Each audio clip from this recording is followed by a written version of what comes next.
we don't know what's going on, but we've got it now. So everybody out there, get ready because we've got an exciting interview here with Carol Allen. And what we're doing is I'm starting to do these interviews so that everyone that's interested in coming to the conference, Future of Astrology, that we're going to be talking about what's going to be going on there at the conference, who's going to be speaking, what they're going to be speaking about, because this is really the first conference that really does take astrology from the ancient wisdom and science and puts it into the future and the future context, because all of this information it's changing in terms of our culture and our environment and how we live our lives. So astrology is so important, and it's a way that we can really help others. So I wanted to bring Carol Allen on. She is a famous astrologer, Vedic astrologer, that can really help people with relationships. Hey, Carol, I want to say this. This is really amazing. You just had your anniversary. How many years have you been married? 21. There you go. I'm not going to listen to... I'm 29, isn't it? Exactly.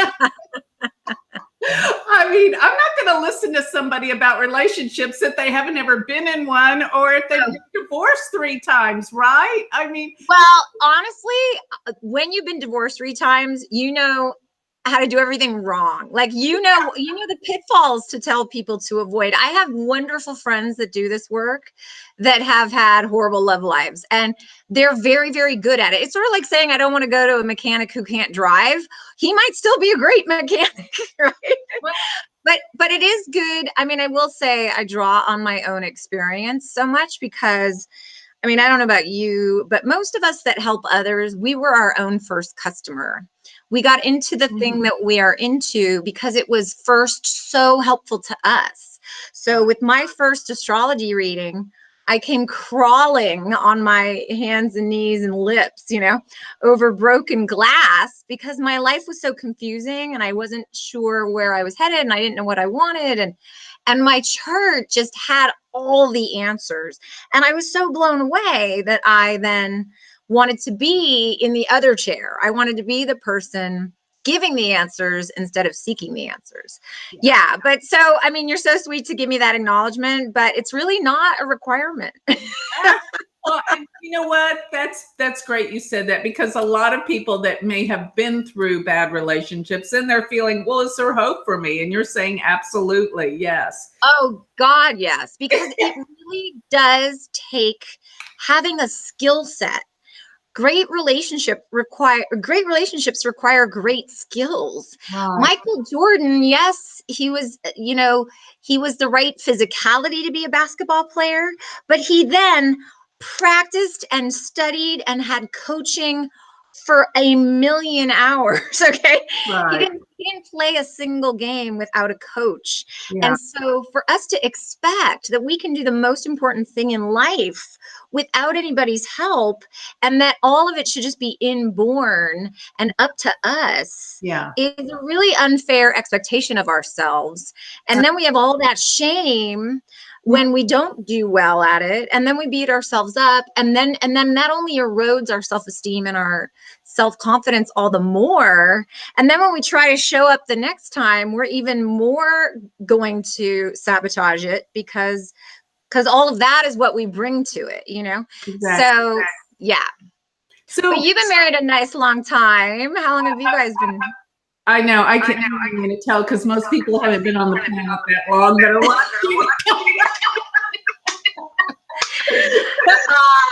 But you're so beautiful, Joni. It doesn't matter. You got to inspire everybody too. Okay. Well, thank you for that. Hot blondes make excellent wives. Hot blondes. Thank you. You're so sweet. Well, tell me a little bit about yourself. I mean, everybody's curious to know your background and how you got into this. Give me some background. What's your life about? What got you into all of this? Oh boy, how much time do we have? So this is a really powerful path, right? And when I got started, it was before the internet. Mm-hmm. heck, it was before the home computer. Okay. We were playing with palm fronds and, you know, what are those things where you like, look, you count with marbles? Remember that. Abacus, an abacus. Yeah, We yeah. had abacus. Yeah. So I had moved to LA and was trying to find myself. I was in my quarter life crisis, and I worked with a woman who had a birthday party, and I went to her birthday party, and she said, "Oh my God, there's going to be this amazing astrologer there. But he doesn't do normal astrology. He does something called Vedic astrology." And I said, "Well, what the heck is that?" And so long story short, she told me she had been going to him for over a decade and that he was absolutely astonishing. So I had to have a session, of course. So he did like little party readings for everybody. And I had a session, and then I had a full session, and it absolutely said everything I was going through. I mean, it absolutely blew me away. And I was so lucky, Joni, because this was the early 1990s. Hello.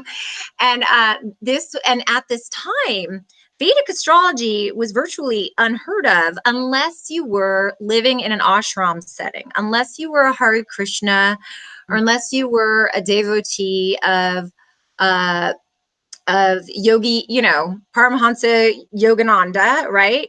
Whose guru wrote about Vedic astrology because he was an astrologer studying this kind and practicing this kind. And so he wrote about that in his book, Autobiography of a Yogi.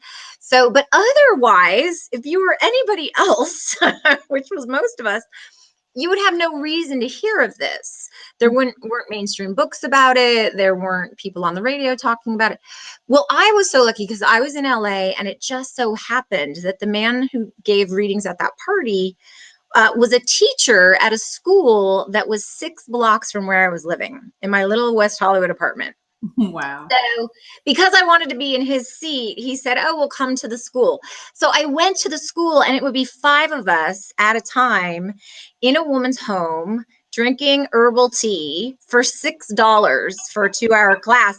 And it was so thrilling. And the teachers were some of the greatest Vedic astrologers at the time in the country. So people like William Levesey, Drew Lawrence, Steve Stuckey, oh golly, the man who wrote How to Read Your Horoscope, with his last name is Kantadas. Nalini Kantadas. Tom Hopkins was his original name. So wonderful. Yeah. And then we would have visiting dignitaries from India. We would have visiting teachers from India. And then, of course, Chakrapani was one of the regular teachers there. And then my dear friend, long gone George Roman.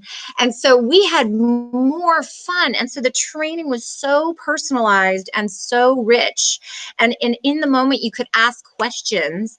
And so as soon as you asked me to teach at this, I got so excited because that personal experience, that sitting at the feet of somebody who's done 7,000 charts, right? Or 7 million charts, sitting in a room full of other students that are as excited as you are, you don't get that anymore. I mean, that's now, I mean, the thing that's so great for everybody now is they're not calculating by hand. I mean, that was hard. I'm not going to lie. I'm so glad I don't have to do that. I did that as well. Yeah. Yeah. I was horrible at it. Right. Yeah. So like maybe your chart says, you know, your prince is going to show on March 2nd. And if you had me calculated by hand, it would say you're going to die in none. Right. So yeah. So now everybody can like use computers, use software, go on the internet, take training that way, watch incredible YouTube videos like this. Huh? And you still don't get that personal connection. You still don't get that same powerful experience. And so it's so sad that that's mostly just not available now. I mean, there's still big astrology conferences, but usually they're Western and they don't usually invite us. They don't like us. They see us as, you know, the other team or the wrong, you know, the bad guys. But really the problem is we're better and they know it. I'm kidding. No, I have to say the best astrology reading I ever had was with a Western astrologer. She was so amazing. But what I have to say is so brilliant in terms of Vedic astrology is the specificity. You know, so much detail was lost from Western astrology. The church was very successful at burning all the books and all the astrologers. I mean, by the 1820s, you couldn't get a Western astrology book in its original language anymore. And that's just never happened to Vedic astrology. It's so integrated with the culture of India and with the main religion of India. It's considered a blessing to get your chart read. And we, Joni, are thought to be high beings with high consciousness. So doing God's work. And, you know, I have to say, doing this work, it really does feel, it's such a beautiful way to connect with people, and it's such a big responsibility.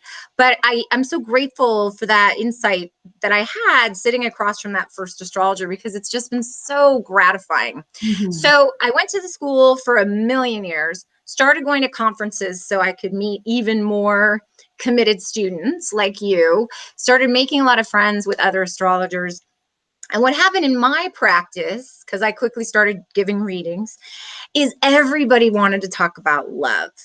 Everybody wanted, and I know that happens to you too, of course, right? Of course. Even with, and you have all those other bells and whistles up your sleeve. I mean, you can do like stock predictions, and you've been brave enough to do presidential predictions way ahead of time. I mean, you know stuff I just can never wrap my brain around, so I don't even try.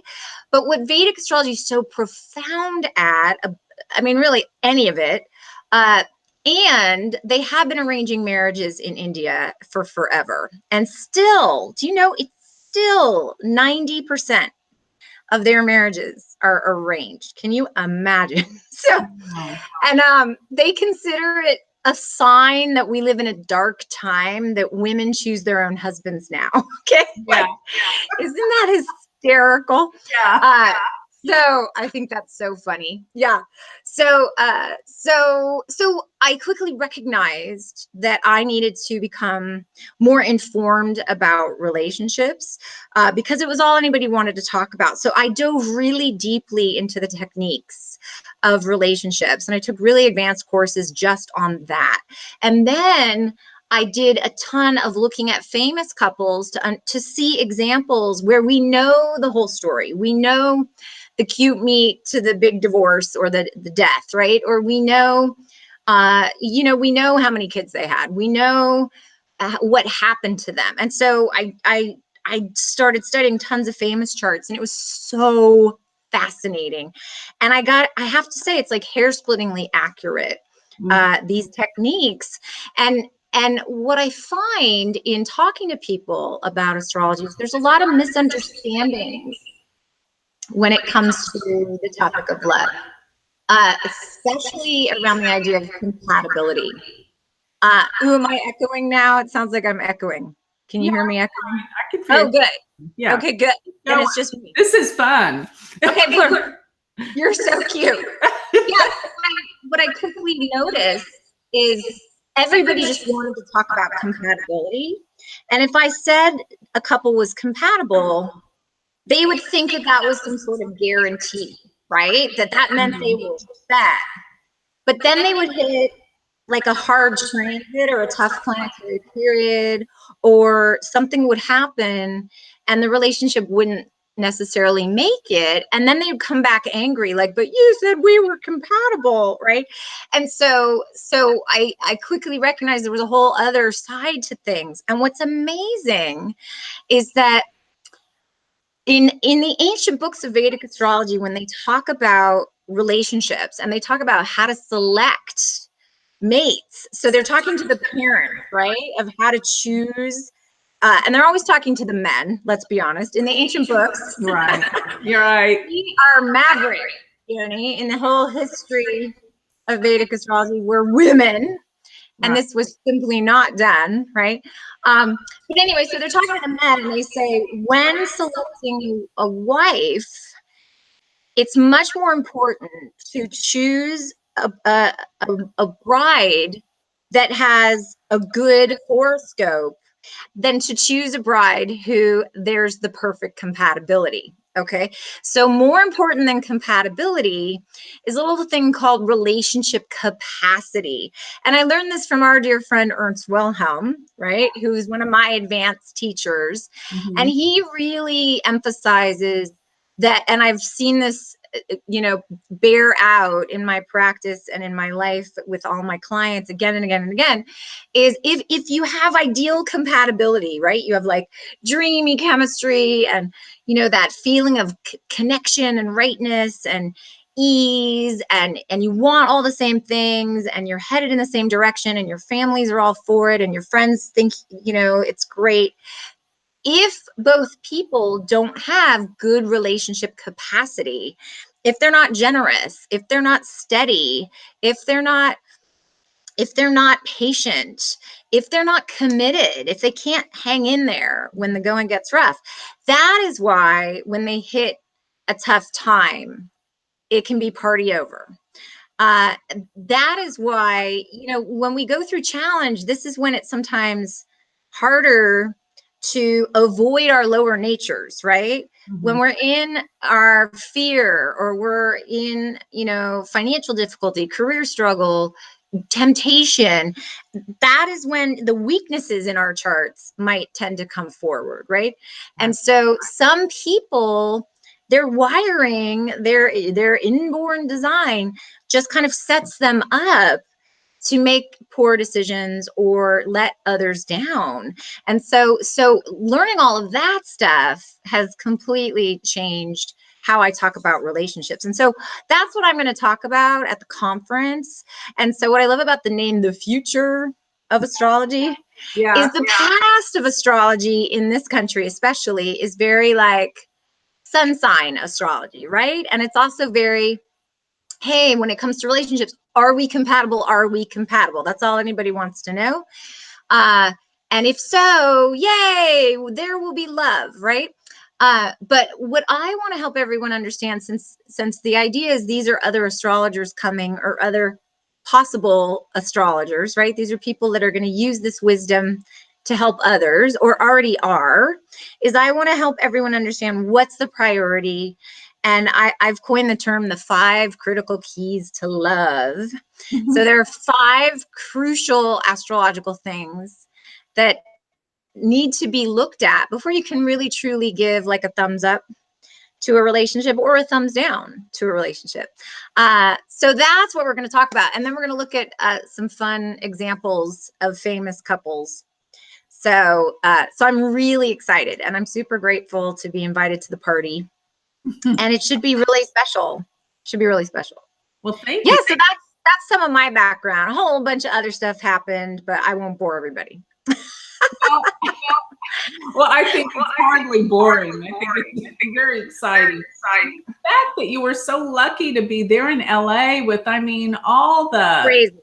those people that I admired, they were like movie stars to me back in the day. And, Oh, crazy. And they all became dear friends. And you're I so, couldn't believe the generosity of my early teachers. They would give me computers and give me printers and give me books and answer all my crazy questions. And I would finish like a sati cycle. I would finish like a really painful Saturn thing, and they would take me out to dinner. They would give me presents. I mean, it was really those were so the lucky. good old days, right? Yeah. So lucky. Yeah. And when I met my dear friend Ernst Wilhelm at a conference, it was like meeting a brother. I mean, it was so, and I was so obnoxious because I was so used to being at the time, all my teachers were older men, and the conferences were mostly men, and a lot of people with, very serious, and a lot of spiritual teachers and adepts on spiritual paths with spiritual names. And I was kind of the valley girl in the ripped jeans with the planet patches on, you Yeah. know. And so I was used to being like the weirdo, like the interloper, and like the kid. I was used to being the Yeah. kid. You were the And kid. there was Ernst Wilhelm with me in a big conference hall at a big lecture of Dr. Charak, the medical astrologer from India. And he was giving a big talk on health and astrology.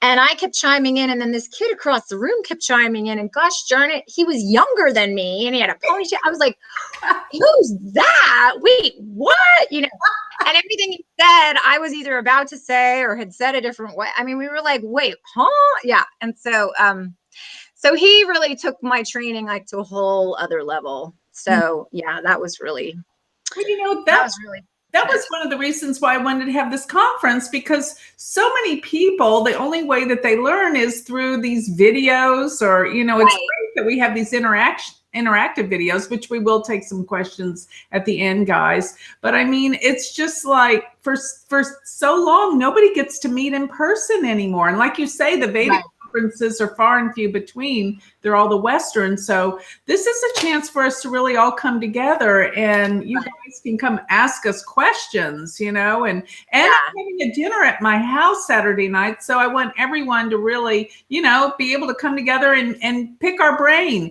You know, I'll never forget at conferences. It was so cool that I think I learned more at the bars than I did in the classes at those Western conferences back in the 80s and the 90s. I mean, it's true, because you can ask, you know, what are you guys really thinking, and what does this mean? I'll never forget asking David Frawley, you know, how do you really do this at one of the conferences? And he was like, really?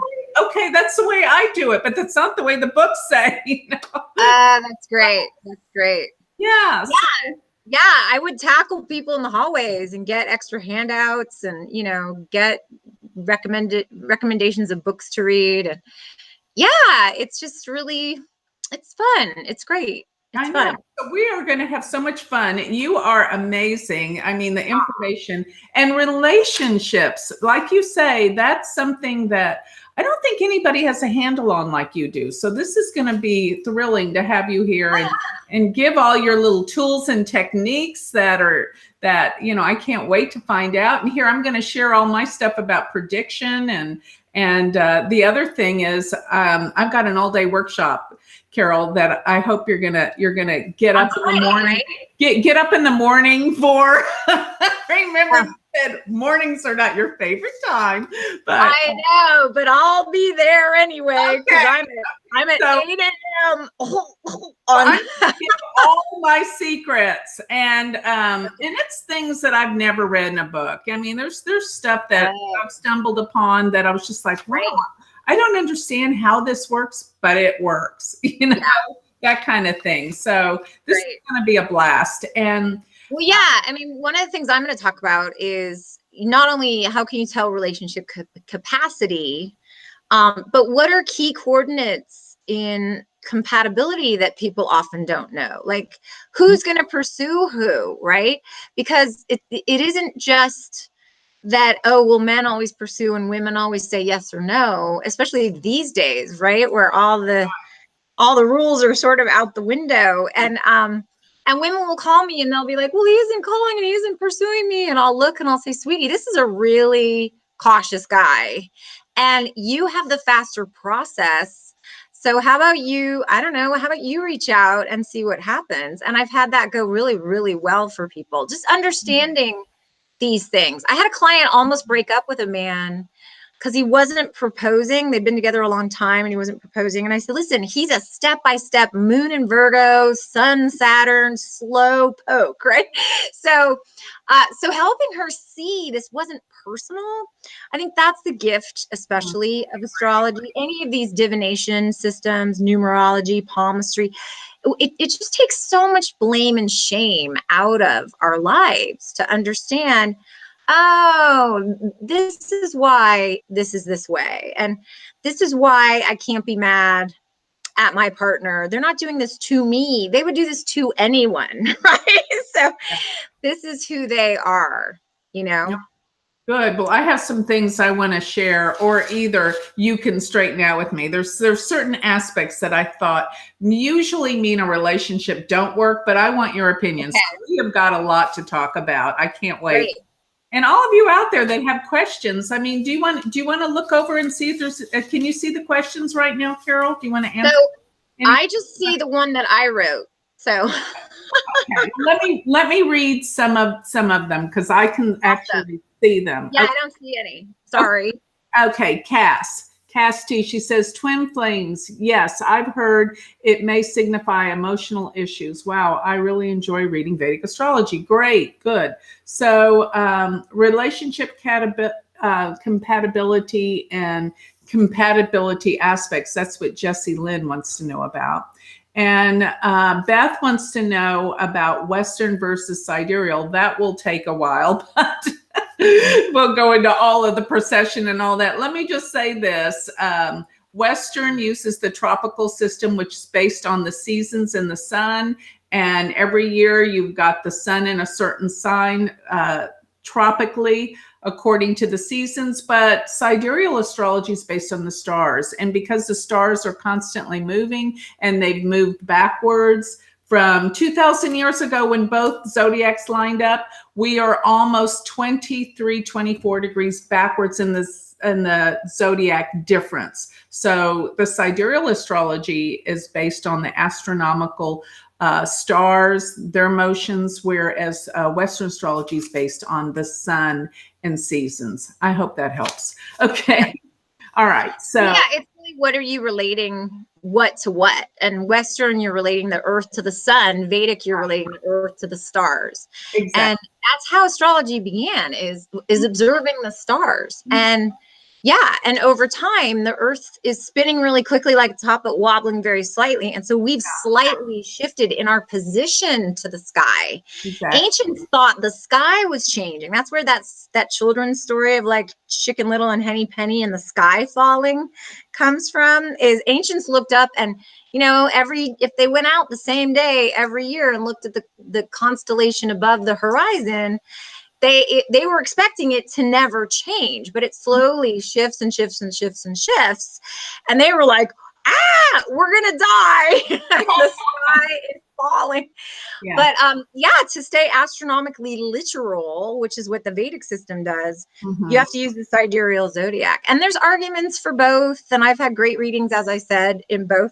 A lot of people relate to both their charts. Yeah. But if you want hair splitting accuracy and like, you know, real nitty gritty stuff, if it's life and death, go to a Vedic astrologer. Sorry. I'm with you. Of course. That's why I made this shift over. I did Western astrology for 20 years. And this right. I forgot. Right. This is it. So, but you know, what I tell people that don't want to go into all the technical stuff, I say, hey, Western astrology will tell you about your personality, where Vedic astrology will tell you about the soul. And it's the one to use for prediction. That's nice. What I tell people. So let's see, there's a couple of more questions. One person, which I think it went up, I thought had a good question about let's see, about the nakshatras. Okay. Which you wrote a whole book about, and I created a 11-hour program about.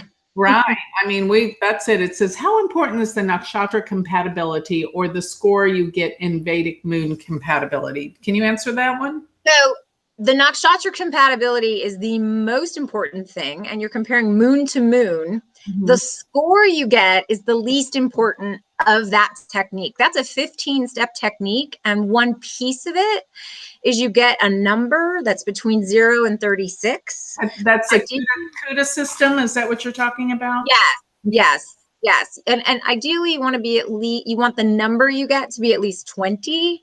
The number reflects your overall wavelength score. If you're going to have easy agreement with somebody, but you can have easy agreement with somebody that you don't love. So it doesn't show that first person's question, the twin flame thing. It doesn't show that soulmate kind of feeling or that depth of affinity. It just shows, will you have easy agreement, right? So there's so much to that whole technique. And so if you get a low score, you know, it's not ideal, but it doesn't mean it's like the end of the party. There's a lot to weigh and evaluate in that technique. And that's part of what I'm going to cover at the conference. Okay.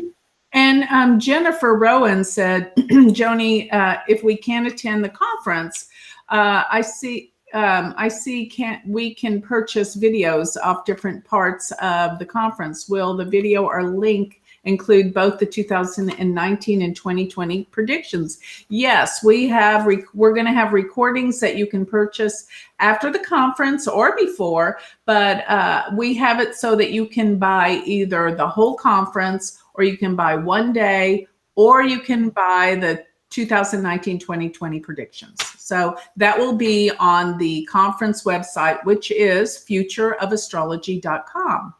Okay, let's see if there's anything else to answer here. I mean, let's see.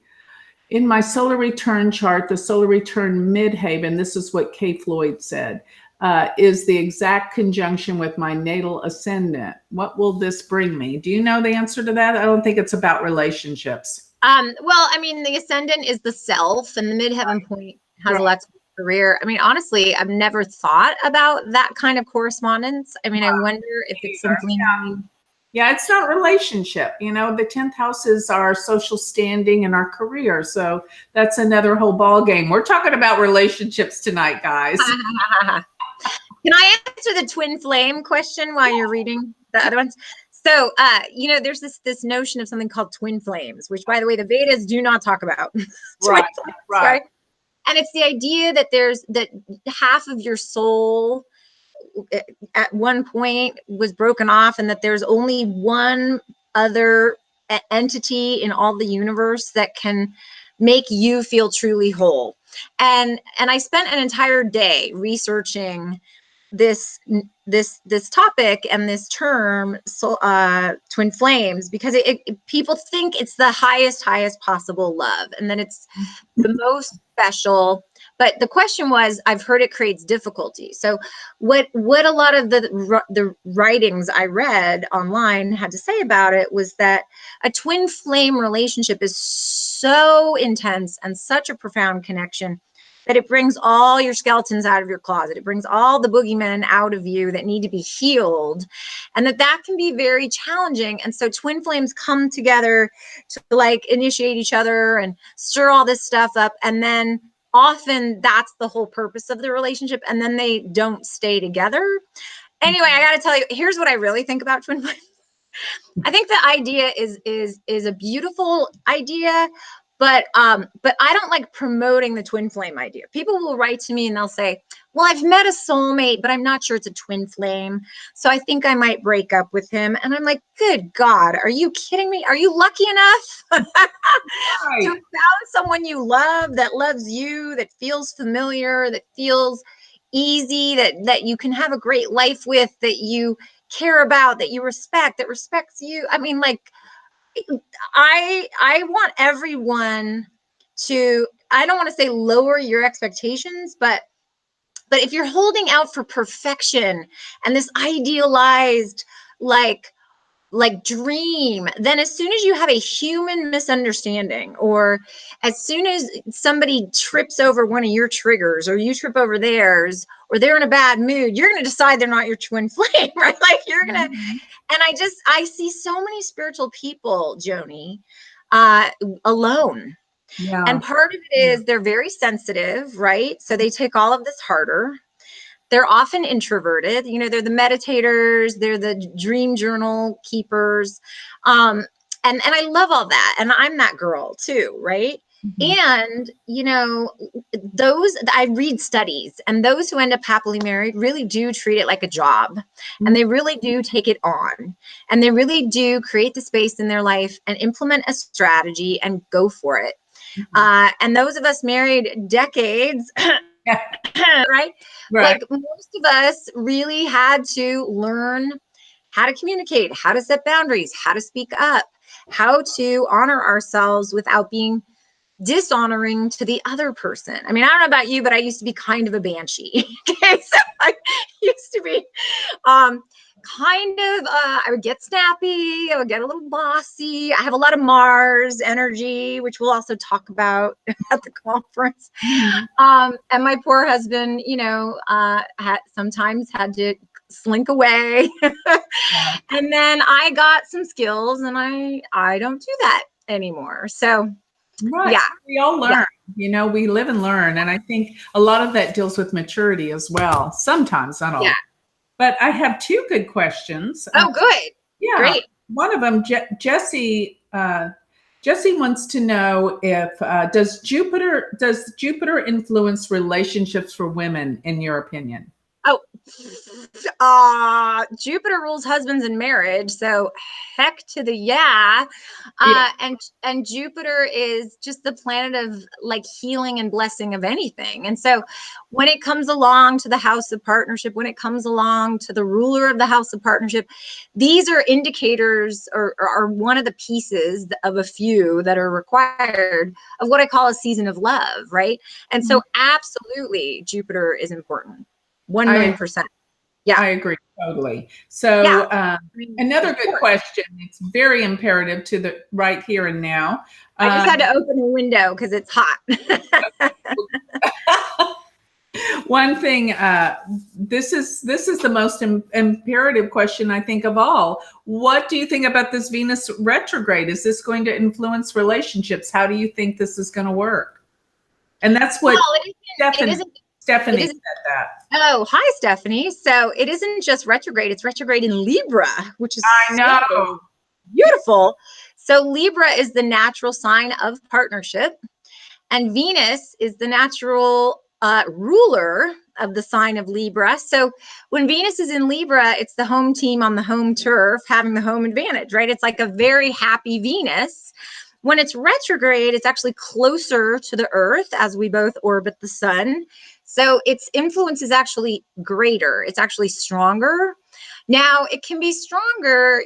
James Callagher says it's like you get a surge, but you might not. You might need a surge protector, right? So what can happen when planets go retrograde? The reason we all sort of go, oh no, Mercury's in retrograde, is we get this surge of energy around this thing, and then all of our computers frap out, or our cell phone dies, or a contract or an agreement we made goes sideways, right?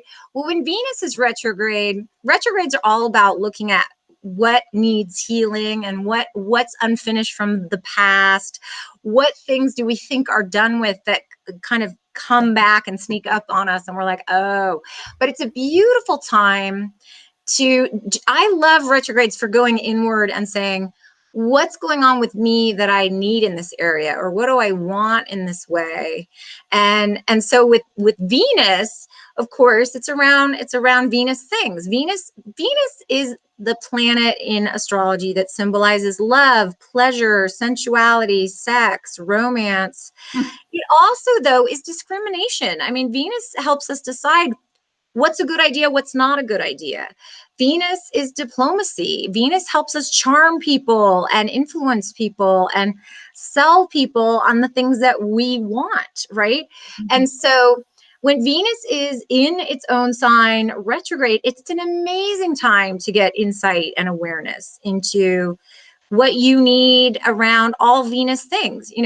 Anything you desire, Venus helps satiate all of our desires. So I don't know about you, Joni, but Venus in Libra is a blessing for all of us because it's the planet of socializing, fun, abundance, luxuries in its favorite sign. So as soon as that happened, I got all these opportunities, and I'm making more money, and I got like the best blow dry yesterday I've ever had. That's Venus for sure. Makeup, hair, all of that, right? They're so cute. But it's a time to beautify, and it's a time, but not just like externally, it's also on the inside. Like, what kind of joy have you been denying yourself? What kind of desire have you been saying no to? Are you that spiritual person that's alone in your tower, and you need to come out? Now, I will say, when Venus is retrograde, it's not the best time to start new relationships, right? Mm-hmm. It's not the best time to meet somebody new. It's not recommended to marry under a Venus retrograde. Definitely. It's not recommended to start anything really important new under a Venus retrograde. So I'm not a big fan. It rules vehicles, it rules real estate. I'm not a big fan of like buying a house under a retrograde Venus. You can certainly figure out what kind of new decorating you want, or new, if you want a new carpet, doing the research for things under a retrograde Venus. I mean, I could talk for hours about retrograde, but Okay, well, I have one last question because Okay. we're going to close after this last question, but I think this Okay. one's a good one because Great. this is relative. So, Cass T wanted to know, is K2 in the seventh house? Does it indicate unsatisfactory partners throughout life? Oh boy. Okay. So K2 is not a planet. It's an eclipse point, of course. It's known as the south node of the moon for anyone who's never heard of it. Hmm. And that is used in the Western system as well, though we use it a little bit differently. And I will say K2 in the seventh house is partnership. K2 there usually does create one or at least one big dissolution of a partnership. So there's at least one big loss. I'm sorry to say, Cassie, it's, so if that's happening, it's not your fault. The thing that it indicates, K2 is very spiritual. It's called the planet of moksha, liberation, enlightenment. So it can indicate that you're drawn to spiritual partners.